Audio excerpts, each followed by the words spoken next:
Deus estava presente. A minha existência é a oração. E os salmos são tão extraordinários porque eles coincidem com o momento existencial de cada pessoa ali, para o bem e para o mal. Nas horas em que eles estão exaltadíssimos e nas horas em que eles estão deprimidíssimos, nos momentos da mais profunda esperança e naquelas horas da mais radical desesperança. Seja abençoando os inimigos, seja dizendo como esse indivíduo está dizendo agora, esse pessoal eu aborreço com ódio consumado, porque não adiantaria chegar diante de Deus dizendo, o Senhor sabe como eu os amo, Senhor. A única maneira do nosso ódio virar amor é quando a gente o confessa. Estou dizendo isso tudo antes de ter começado, apenas para afirmar uma coisa. A única maneira da gente aprender espiritualmente a tratar bem da nossa alma é ter a coragem de deixar a nossa alma ser a oração que ela quiser diante de Deus. É só quando essa coisa se manifesta como tal é que os processos se iniciam de cura, de pacificação, de redenção da minha consciência em Deus. Eu estou dizendo isso porque me choca dois fatos em relação ao povo cristão em geral. O primeiro é a percepção de que nós nos tornamos um segmento humano profundamente sem alma. Essa é a razão pela qual há tão pouca arte no meio cristão. O indivíduo que é um bom pintor, em geral, se desvia da igreja para expressar o talento dele. Se ele tem outras habilidades, em geral, ele faz esse chamado desvio da religião para poder ser ele, porque não cabe dentro. A nossa moral determina um determinado script, a alma é maior que o script. As nossas limitações e os nossos tabus estabelecem determinados gostos e os instituem como divinos e sagrados. A alma é maior do que esses gostos. Os nossos modelamentos e as formatações e as clonagens propostas como santidade e espiritualidade são sapatinhos de japonesa. Sufocam a alma, ela não suporta. Aí ela tem dois caminhos. Um deles é esse que muitos de nós fazemos. Ela vai se deixando domesticar, controlar, reprimir. A gente vai se tornando alguém que não corresponde a ela. E aí ela se pedra, ou ela se torna profundamente fluida e vai se deixando reprimir, até o dia em que ela vai explodir. E ninguém vai entender por quê. Mas há aqueles, no entanto, que se deixam domesticar a vida inteira, e por mais que a alma grite, que está presente, que tem algo a dizer, eles não lhe darão a palavra em nome de todas as coisas sagradas e corretas. E corre o risco de que do lado de fora, no mundo das convenções, das imagens, das aparências, o indivíduo se amolde de tal modo que ele ganha o mundo inteiro e perde a alma. Falar da alma para nós é hoje o momento eucarístico, é o momento sagrado, é o momento do pão e do vinho. Porque até para participar de qualquer outra coisa e viver a vida, não existe possibilidade de que assim o seja com a minha alma pelos pedaços, fragmentada, arrebentada, censurada e proibida, ou calada, ou desfigurada, ou monstrificada. Este Salmo 139 que a gente leu é o salmo de todo ser humano. É um hino de toda criatura ao Criador. Ele traz declarações extraordinárias sobre a onisciência, a onipresença, a onipotência sutil de Deus. Ele inicia pedindo a Deus que o sonde, que o conheça. Aí ele diz, não há movimento, não existe parte do dia, não existe lugar, não existe possibilidade de que eu encontre um refúgio que me guarde do teu olhar. A vida acontece aos teus olhos. Tu conheces o meu andar, o meu deitar, conheces o meu caminhar, o meu levantar, o meu assentar, o meu cansar. Os processos mentais, psicológicos, intrínsecos, inerentes. A palavra me nem chegou à língua e tu, Senhor, já a conheces toda. Tu és absolutamente aquele em quem todas as dimensões existem.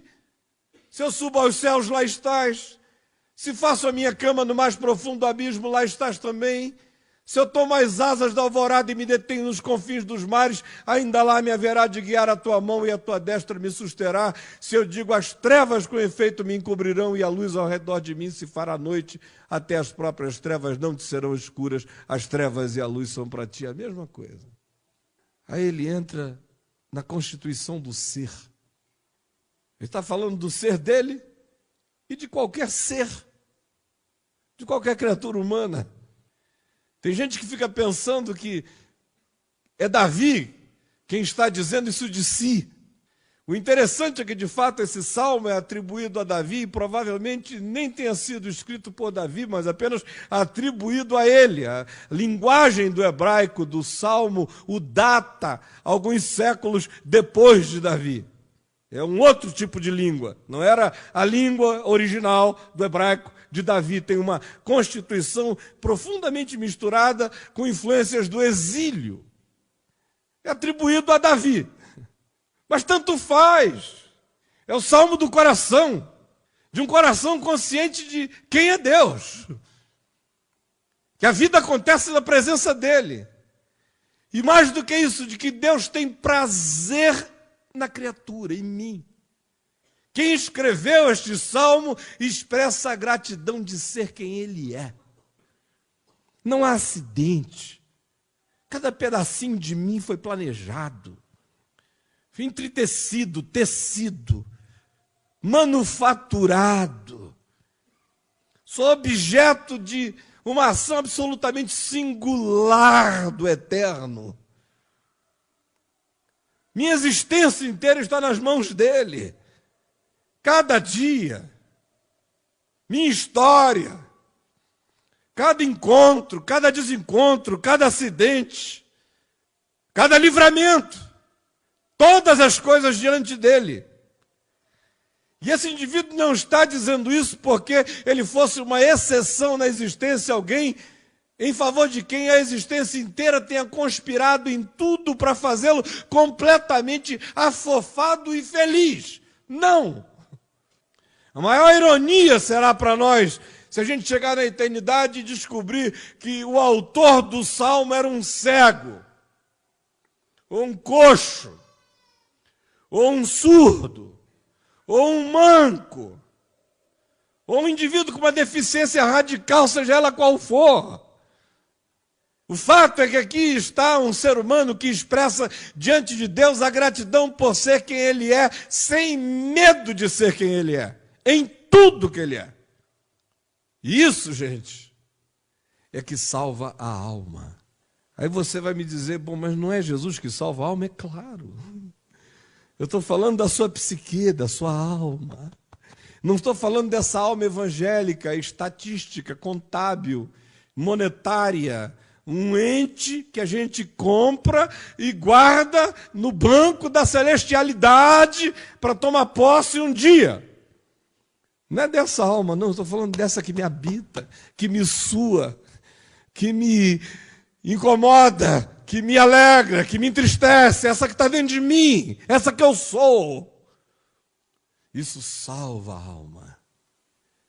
É por isso que a gente vê uma quantidade enorme de salvos com a alma absolutamente perdida.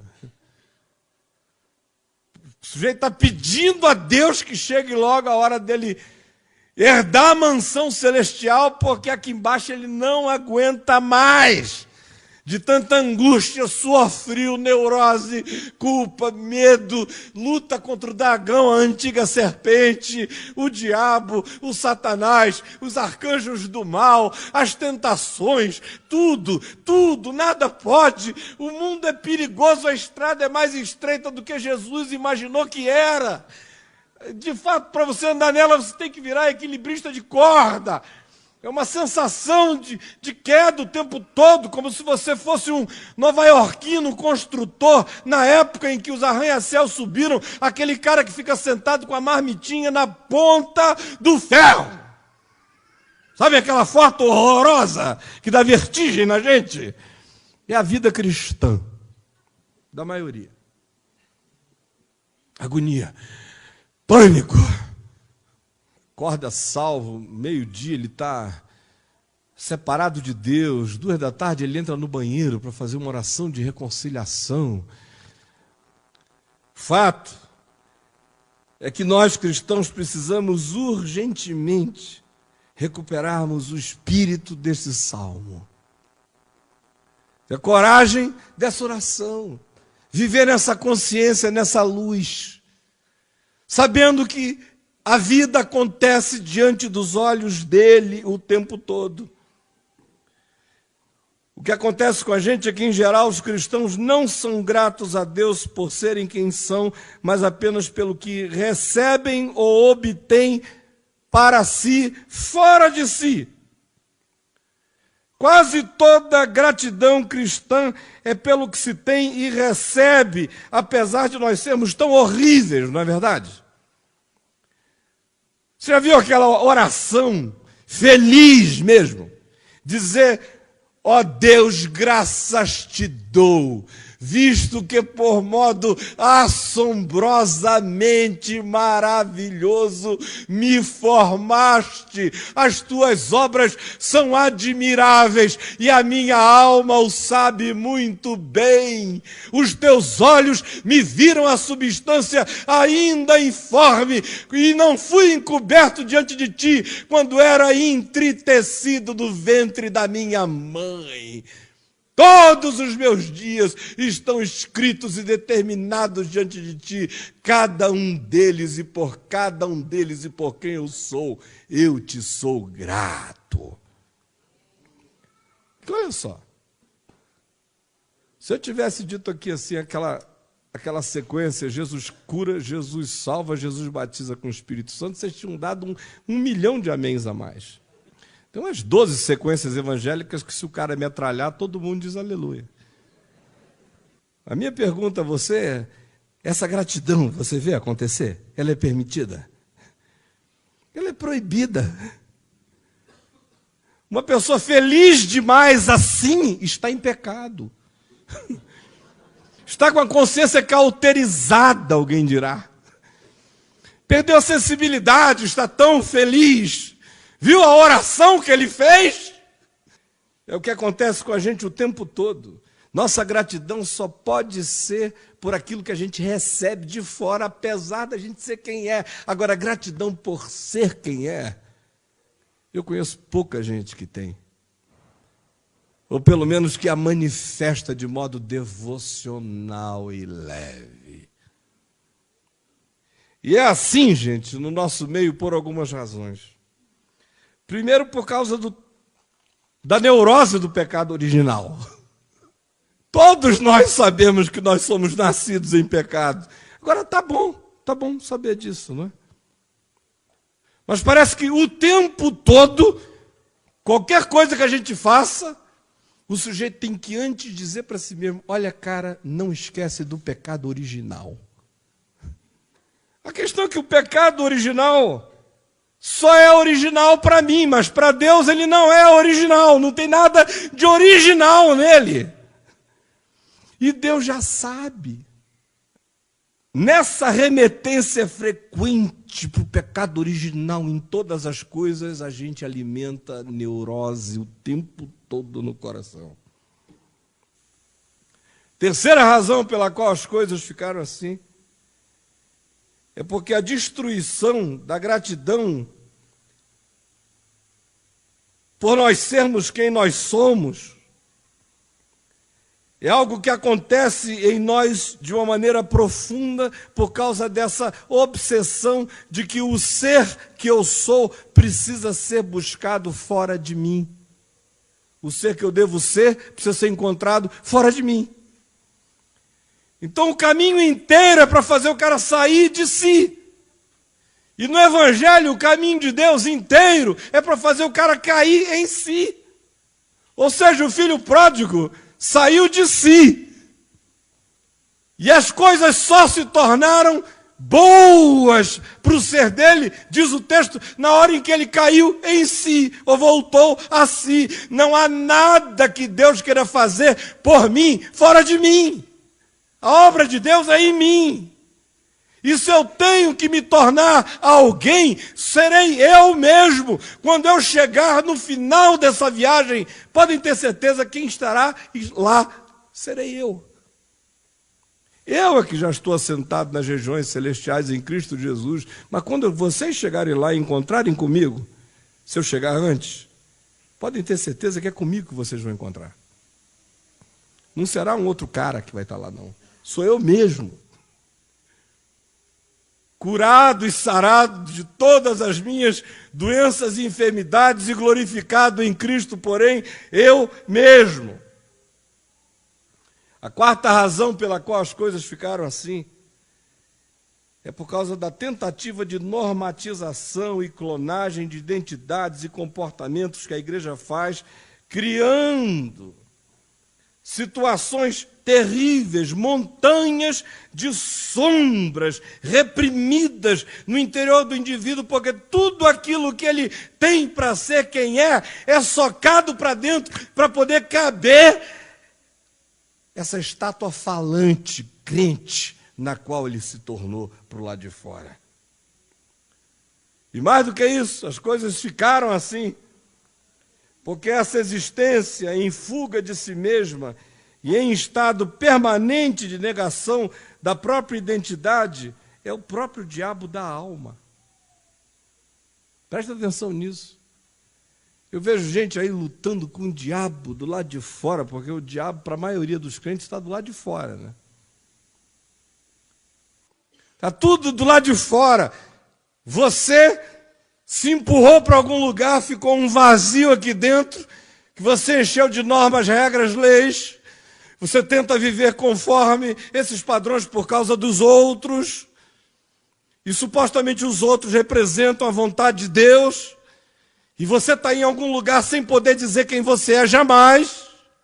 Porque senão você fica diferente desse padrão. Busca ser essa pessoa que você jamais será. Esse é o caminho da frustração, da inveja, da insegurança, da amargura, da tristeza, da carência, do ódio pelos outros, porque é um caminho inalcançável. Enquanto isso, o diabo faz a festa nesse split que dá alma, nesse buracão. E o que ele faz é ir transformando o que é você naquilo que você não quer encontrar como o pior de você, e que vai se transformar no pior de você se não tiver a chance de aparecer como você.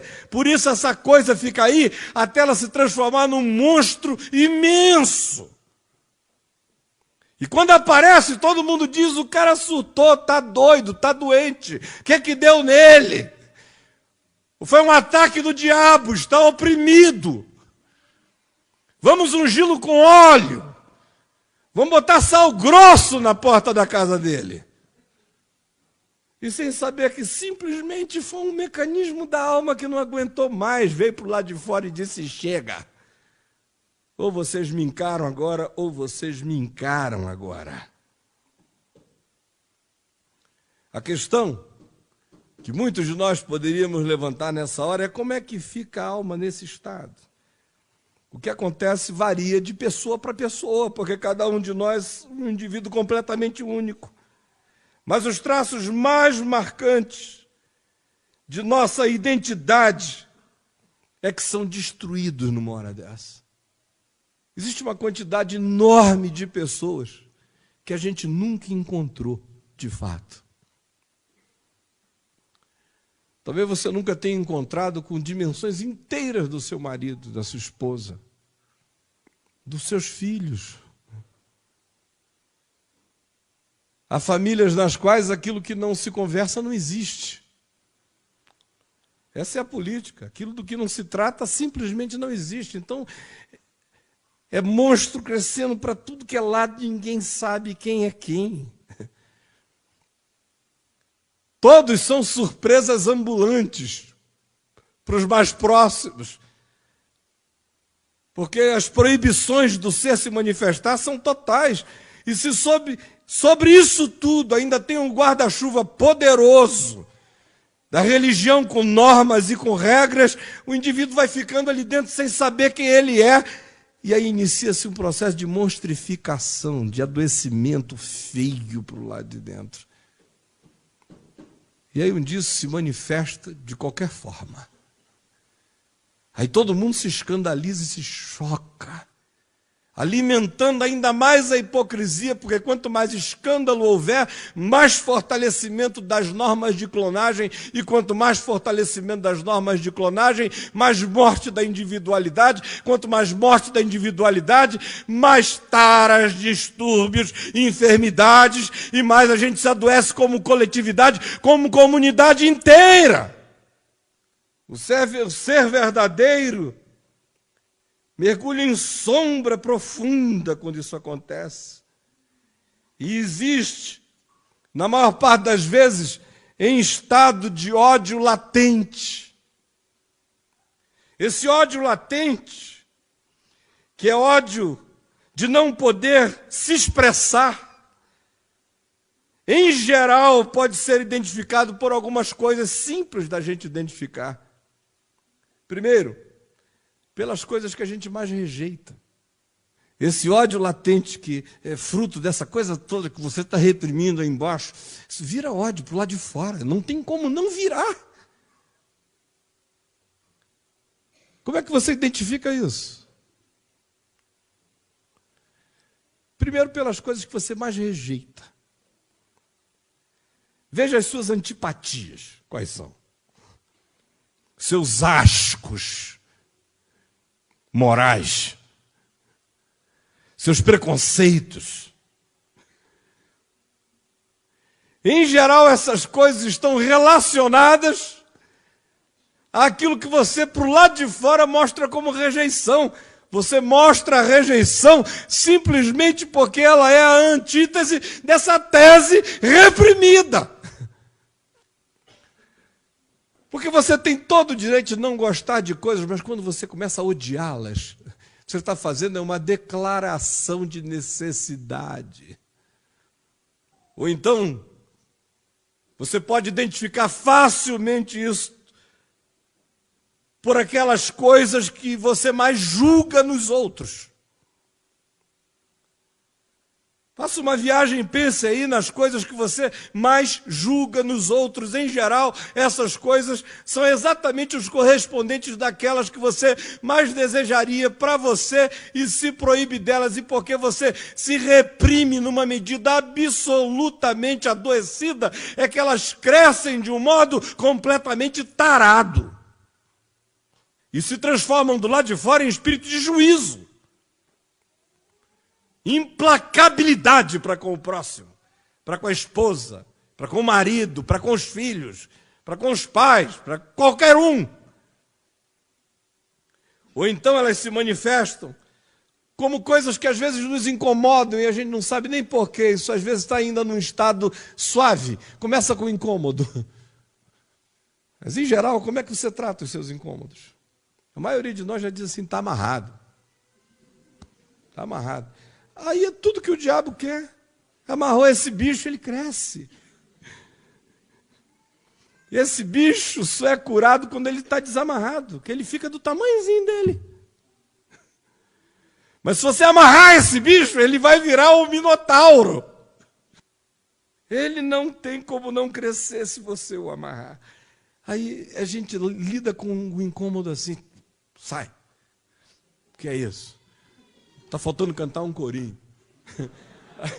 Aí o cara canta um hino de batalha, qualquer coisa assim, estou precisando de um culto para sair esse incômodo. Ai.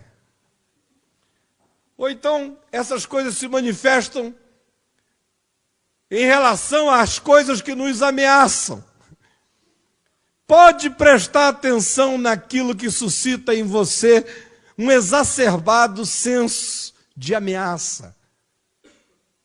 Porque, em geral, essas coisas correspondem àquilo que a sua alma quer dizer, que numa medida mínima precisava estar do lado de fora, mas você fez supressão total e isso está crescendo de modo monstrificado dentro do seu coração. A existência neste estado pode tomar alguns caminhos. O primeiro é produzir o empedramento da alma e que será proporcional ao julgamento moral que nós mesmos fazemos de nós mesmos. O segundo caminho é gerar, como eu já disse, uma explosão sem controle, quando pelo surto tudo vem para fora e com as caras que deseja, e às vezes são caras que a gente não gostaria de ter encontrado e nem precisaria ter encontrado se a gente tivesse dado a chance daquela cara na proporção da própria saúde ter se manifestado a vida inteira em nós, sendo parte de nós, mas como foi feita a supressão, ela voltou com cara de monstro. O grande problema é que nos custa de verdade a crer. Depois de tanta repressão e juízo moral e lei e formatação vinda de fora para dentro, que Deus possa gostar de nós do jeito que Ele nos fez. Essa que é a verdade. A gente foi treinado para pensar que Deus não gosta da gente do jeito que a gente é. É por isso que a gente está tendo essa conversa aqui que é absurda. Porque Deus amou ao mundo de tal maneira que deu o seu Filho unigênito para que todo aquele que nele crê não pereça, mas tenha vida eterna. É uma conversa absurda porque Deus é amor. É uma conversa absurda porque não há mais nenhuma condenação para os que estão em Cristo Jesus, porque a lei do Espírito da vida em Cristo Jesus te livrou da lei do pecado e da morte. É uma conversa absurda, porque se Deus é por nós, quem será contra nós? É uma conversa absurda, porque nem morte, nem a vida, nem altura, nem profundidade, nem trono, nem soberania, nem qualquer outra criatura poderá nos separar do amor de Deus que está em Cristo Jesus, o nosso Senhor. Só que a gente não crê nisso. A gente não crê. Se a gente cresce, sinceramente, eu não estaria dizendo o que eu estou dizendo. Eu estaria em outro ponto, muito mais adiantado da jornada e do caminho. A gente não crê. A gente não crê que o Cordeiro foi imolado antes da fundação do mundo. Antes de haver qualquer criação, já havia graça. A gente não crê que, apesar da gente não entender o propósito de Deus em todas as coisas, porque os seus caminhos são mais elevados do que os nossos caminhos. E apesar de provavelmente eu chamar de mal coisas que me acontecem para o bem, e eu chamar de bem coisas que me acontecem e que me produzem mal, apesar de eu ter noções equivocadas porque eu não conheço o caminho dele, eu posso saber com certeza absoluta que todas as coisas cooperam conjuntamente para o bem daqueles que amam a Deus. E eu posso saber com certeza absoluta que cada pedacinho de mim foi desejado. Cada um. Senhor, quem pecou? Este ou seus pais para que nascesse cego? Nem ele pecou, nem os seus pais, disse Jesus, mas foi para que nele se manifestem as obras de Deus. É que nos custa crer, por causa de toda essa formatação, que os caminhos de Deus sejam completamente imprevisíveis mesmo. Pelo amor de Deus, Ele criou o polvo, gente. Água viva, bioluminescência, Deus é doido. Me desculpe, Ele está me entendendo. Só os idiotas vão pensar que eu blasfemei. Ele recebeu louvor aqui. Ele sabe o que eu quis dizer. Que extravagância, que abuso, Se você quiser saber como Deus é abusivo, olha a criação. Cada gosto esquisito, Deus tem gosto para tudo. Nós é que não. Para nós a barata é má, é do diabo. O porco é de Satanás. Vocês entenderam? Aquela planta comigo ninguém pode, é do Exu, é do tranca-rua. Vocês entenderam? A natureza está toda moralizada, demonizada por nós, o mundo inteiro. A gente olha para tudo assim. O cego é um amaldiçoado. O cara que tem um puxa da perna está levando... Alguma coisa esse cara tem que aprender para estar puxando assim da perna, né? Ele podia te dizer, seu idiota, você não viu que você está andando com as duas porque você não conseguiria ser eu com uma só?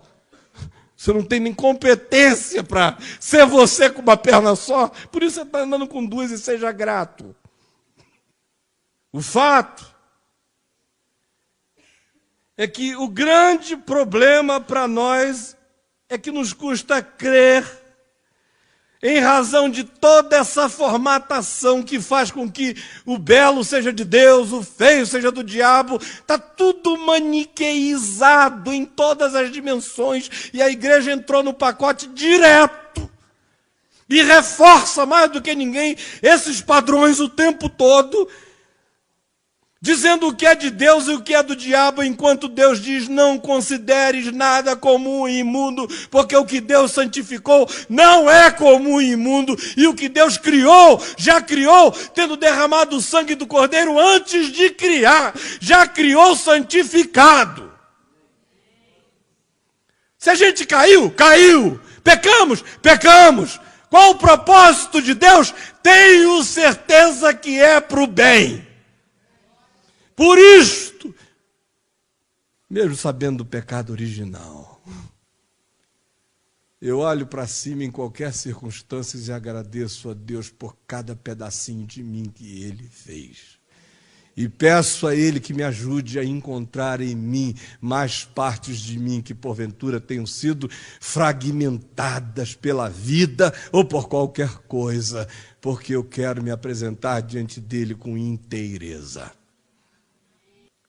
Agora, o Salmo 139 não fala de queda, nem de pecado original, nem de corrupção absoluta do homem. Fala apenas do homem, qualquer homem, como obra, como criação e como manufatura especial de Deus. E o Salmo inteiro nos mostra isso, como a gente já viu, essa presença dele em tudo, na vida, em todas as coisas, desde do antes do meu eu ser eu. No teu livro já estavam escritos todos os meus dias, cada um deles escrito e determinado, quando nenhum deles havia ainda. A criatura pode ter certeza de que Deus de fato não quer que ela seja nada que ela não é. O grande tesouro de Deus é pegar esse ser que eu sou e transformá-lo conforme a imagem do seu Filho. O caminho de Deus é esse. Não é me fazer parecido com ninguém, é me tornar eu mesmo conforme a imagem de Jesus. Esse é o novo nome, essa é a pedrinha branca que ninguém conhece, exceto aquele que recebe. Isso gera esse sentido de intimidade, de confiança profunda em Deus. O contra-argumento de alguém aqui é sempre o mesmo. Como é que eu posso ficar em paz se eu vejo em mim coisas que Deus não gosta? Você está dizendo para eu relaxar geral? De jeito nenhum, meu irmão. Eu só estou dizendo que se o que você fez até aqui fosse verdade, benefício teria trazido. Se benefício nenhum trouxe, é porque verdade não é. A verdade liberta. Quando a gente a conhece, a gente prova o seu fruto, sempre. Mas como é que eu posso ficar em paz se eu vejo em mim coisas que eu acho que Deus não gosta? Você tem certeza que é Deus mesmo que não gosta? Todas as coisas me são lícitas, nem todas me convêm. Todas as coisas me são lícitas, nem todas edificam. Aquele que anda no fruto do Espírito, em amor, não transgride. Contra essas coisas não há lei. De fato, quando a gente mergulha em Deus, a moral desaparece, mas no lugar dela cresce uma coisa muito mais forte do que ela, porque moral é padronização de convenção humana, é clonagem generacional. No lugar dela surge consciência. E consciência, às vezes, é profundamente mais flexível do que a moral poderia ser. Outras vezes, dependendo da essencialidade da questão, ela ganha intransigência. De modo que ninguém está convidando você para ficar sem rumo na vida. O caminho de Deus é produzir consciência em mim e não a dos outros para mim. Você tem certeza que é Deus mesmo que não gosta? Você não acha que o que você provavelmente não gosta em você pode ser aquilo que mais está faltando vir à luz na sua vida para você se encontrar? E se esse for o caminho? Há duas verdades que acabam com qualquer tentativa da alma não se aceitar em razão da culpa. Essa culpa que nela foi instalada pela lei, pela moral e pelo pecado. Há duas verdades que sacodem a alma, acordam a alma e dizem a ela: você pode experimentar isto como bem para você agora. Que verdades são essas? A primeira é: quem criou você foi Deus. E Ele criou você exatamente do jeito que Ele queria. Plasmou você, teceu você. Então essa é a primeira coisa. Deus me fez conforme a vontade dEle. Cada coisa que eu tenho em mim, cada ingrediente, cada química, cada talento, cada virtude que corresponde a desvirtudes, porque a cada virtude que eu tenho corresponde uma desvirtude equivalente. São polos de uma mesma coisa. Podem ganhar proporções diferentes. Ele colocou em mim todas essas coisas. Ele me quis do jeito que eu sou. E qualquer coisa que haja de ruim em mim pode ser justamente essa coisa que seria a melhor em mim se eu tiver coragem de me encontrar com ela. A segunda verdade, que acaba com esse medo da alma de vir para a luz, é você saber que quem quis você foi o mesmo que já declarou que você está justificado. Já está justificado, meu querido. É isso que a gente não entende, parece que nunca já está pago, já está feito. Já não há mais nenhuma condenação. Significa isso. Acabaram as condenações para quem está em Cristo Jesus. Você agora está justificado, vindicado, feito justo em Cristo. Só você é que não sabe disso, ou só você é que não creu nisso, ou só você é que não se apropriou do bem que isto traz. Porque isso não produz libertinagem, ao contrário, isso gera consciência, gera amor, gratidão. A vida inteira muda quando esses medos que controlam a vida do lado de fora se vão e você se sabe justificado e sabe que o pecado morreu em Cristo e você com Ele, e você ressuscitou em Jesus e já está sentado nos lugares celestiais em Cristo e que tudo está feito e que o escrito de dívida que havia contra você e que constava de ordenanças foi rasgado e encravado na cruz. E que você está de fato completamente aceito. Se você crer nisto e transformar isso em algo que você se apropriou como graça, portanto, sem justiça própria, e fizer como filho pródigo, ao invés de discutir com o pai, dizendo, eu não tenho direito a receber a sandália, porque o senhor não sabe por que caminhos esses pezinhos andaram. Eu não tenho direito de receber o anel, porque o senhor não sabe aonde esses dedinhos andaram. Eu não tenho direito de botar essa veste nova, porque o senhor não sabe como foi que eu gastei a última veste que eu tinha para comprar o quê? Esse novilho cevado, não, senhor, jejum de 40 dias, festa, nem pensar, meu Deus. O interessante do filho pródigo é que ele aceita todas. Não hesita nenhuma, claro. No pé, anel no dedo, mas visto uma roupa, né? Uma roupa. Isso é o que dá o cara não ter justiça própria, você entendeu? Ele não tem nem o que barganhar. Não tem o que barganhar. Ele só tem o que receber. Agora a festa, meu filho, vamos, pai. Não questiona, faz como Davi.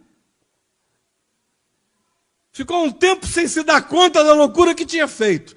Na hora em que o profeta Natan disse a ele o que ele tinha feito, e ele mesmo julgou no seu próprio coração o significado do que ele tinha feito, quando julgou a parábola que a ele foi apresentada e designou para o homem que na parábola equivalia a ele o juízo que ele deveria ter, e a palavra da verdade voltou sobre ele, ele disse, eu pequei contra o Senhor.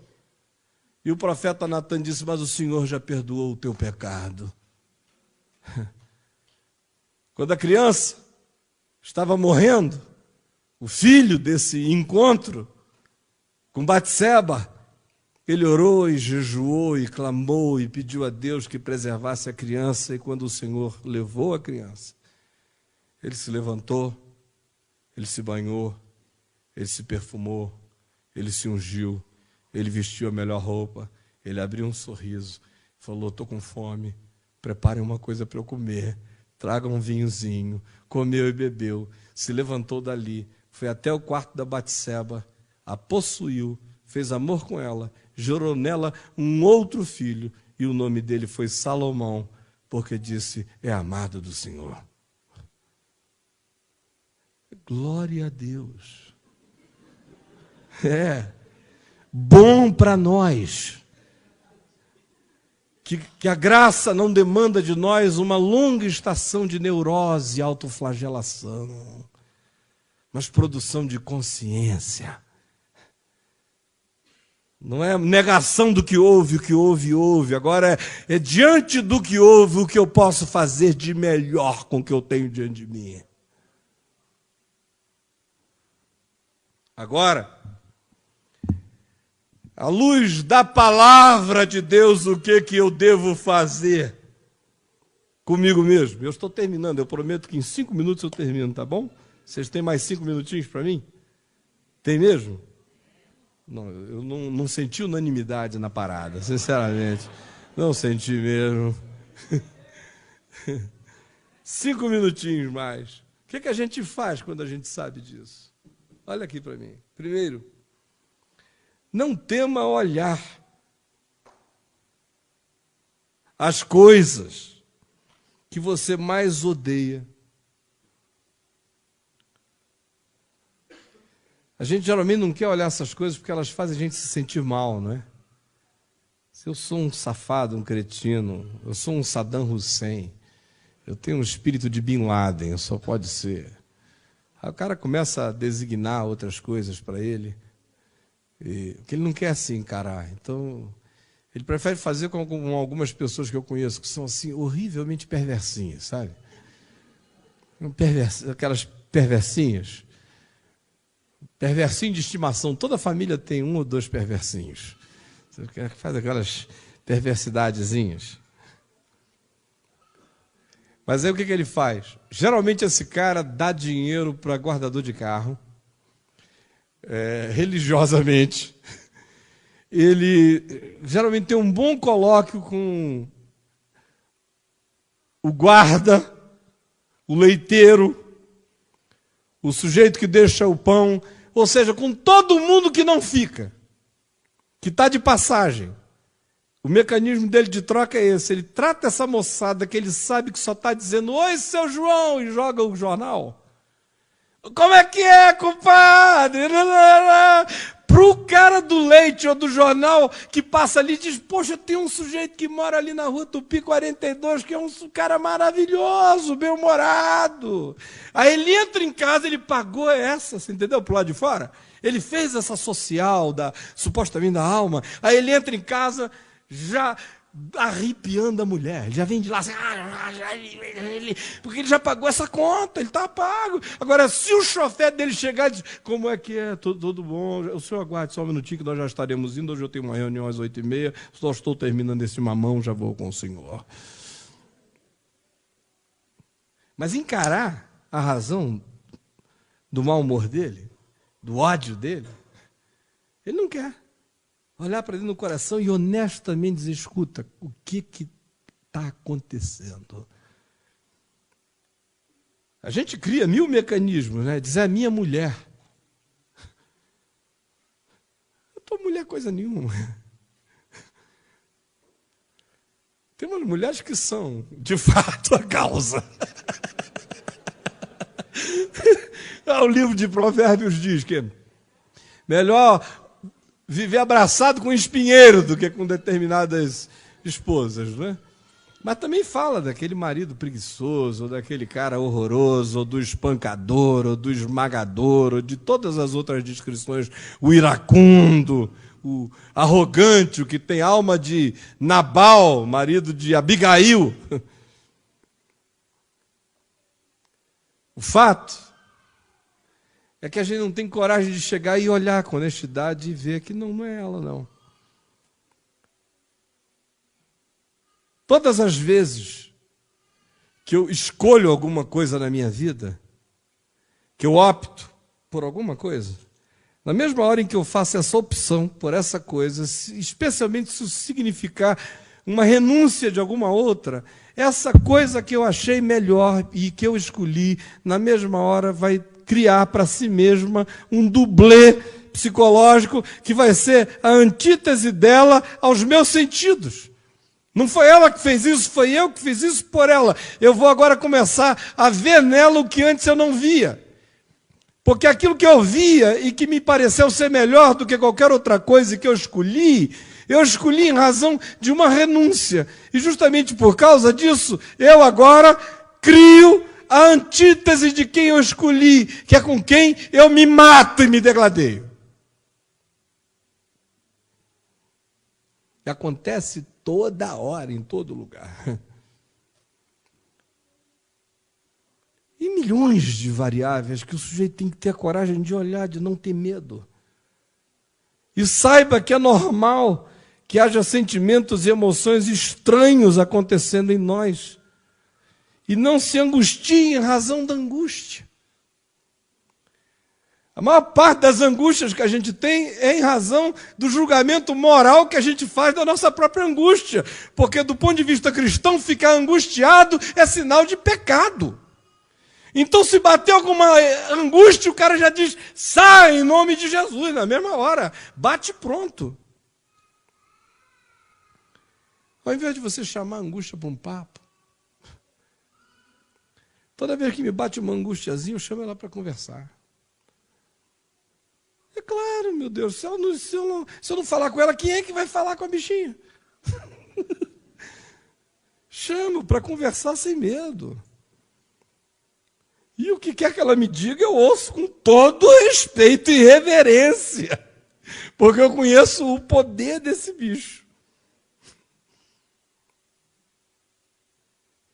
As coisas são assim, porque há um conflito em processo de pacificação em todos nós. Paulo diz lá em Romanos 7 que nós estamos divididos, tem coisas operando em dissintonia. Isso é que é a fragmentação do pecado. Por isso estamos todos em processo de pacificação interior, porque é nesse processo que a gente cresce na consciência conforme a imagem do Filho de Deus, que está sendo